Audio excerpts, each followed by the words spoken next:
What's up? What's up? What's up? Welcome back to my channel. It's your boy Kris Keys.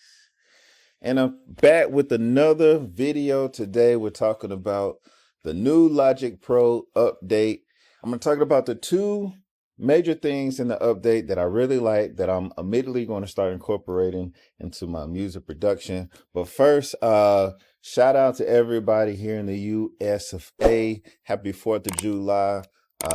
Happy 250th anniversary for everybody who celebrates that. Now let's get into the video. So Logic Pro finally came out with something that's very useful in the new update. It wasn't a lot of things that they did update, but what they did update, I very much do like. And one of the things is the grid lines.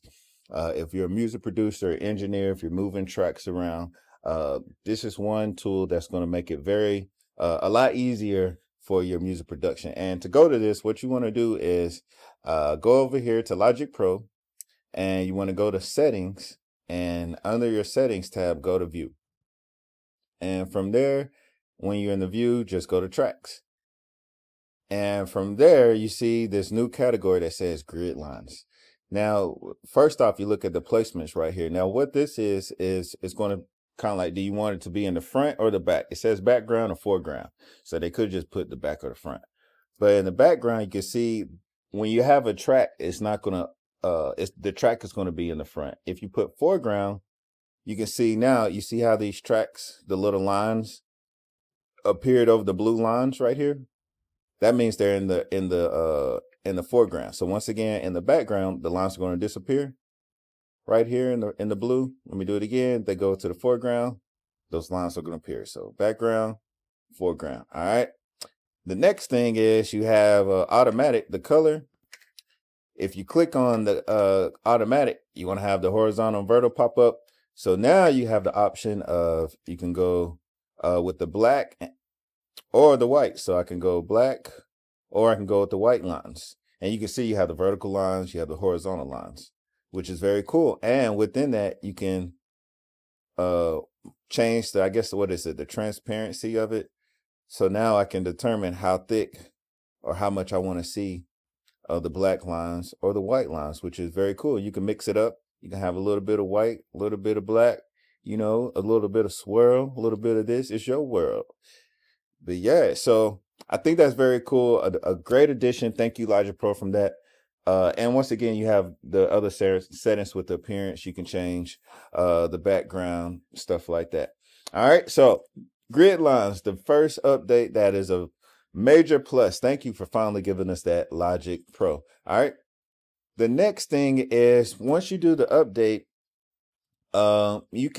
they gave you a session, demo session, which is the Kehlani and the Usher demo session, which has all the stems. So it's a really cool thing if you're a producer and you're just interested and be like, hey, how are these massive hit records being produced? What's all in it? Somebody like me, I like to individually and go by and look at those sessions. So in order to find that, what you need to do is go to Logic Pro, go to File, and go to New from Template. This is how I do it. Might be another way to do it. And we're not going to save this for now.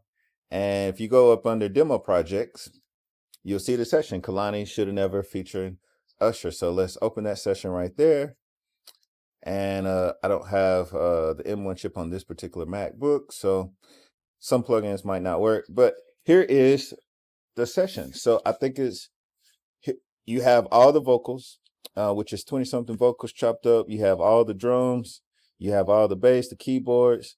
And you also have, like, let's close some of this out. They put everything in photos, so you can see exactly how a live session will look. Maybe if you never know how to arrange or organize your sessions, take this template as a guide to kind of help you out. If you're a trumpet player, look at all the stacks that they have on Trumpet One that's layered in. You have, what, 20-something stacks right there. And then you have on the Trumpet Two another layered stack. So if you're a trumpet player, instrument player, maybe a violinist, it's a good way to see how are, some of these sessions coming together. I like to look at sessions like this. You can see how it's color coordinated.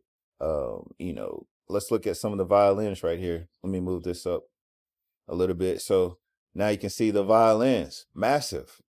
I mean, all of these are just the violins within itself. So if you're producing, sometimes we'll be like, oh, it's nothing else to add. I don't want to get it too clogged up, or I don't want to make it too busy, or I'm not even hearing any more ideas. Take this session right here and go in and look at what they're doing. Look at what they're maybe putting on their bus. Look at how they're setting the sessions up and learn from this. You know, I like to go in, and me personally, as big as this session is, I like to go in and one-on-one go by and look at every single piece of the session. I like to solo each track and listen to it. So if it's 105 tracks on here, I've listened to the whole song 105 times, actually more, because now when I go back in, I start adding one solo with another 2 tracks, 3 tracks, 4, and start building the session back out. And then I can better now comprehend how this whole track was put together, and then kind of let that inspire me now when I go back and create my own music. Oh, I can see now, okay, I can start layering maybe my drums this type of way, or I can keep my drums a little bit more simpler and layer my strings, layer my trumpets, layer my vocals, you know, if you're doing vocal production. So just a little pro tip for anybody out there that's inspiring to get better at that craft. You know, I've been doing this for many decades, but I'm always inspired to get better, and I'm always inspired to share any information that I have. So hopefully this quick video helped a lot of you guys. Once again, there was a few more updates on this Logic Pro update, but these are the main 2 updates that I saw that I'm going to particularly start using ASAP into my music production, add to my repertoire. So if you enjoyed this video, don't forget to like, subscribe, hit the notification, and also leave me a comment.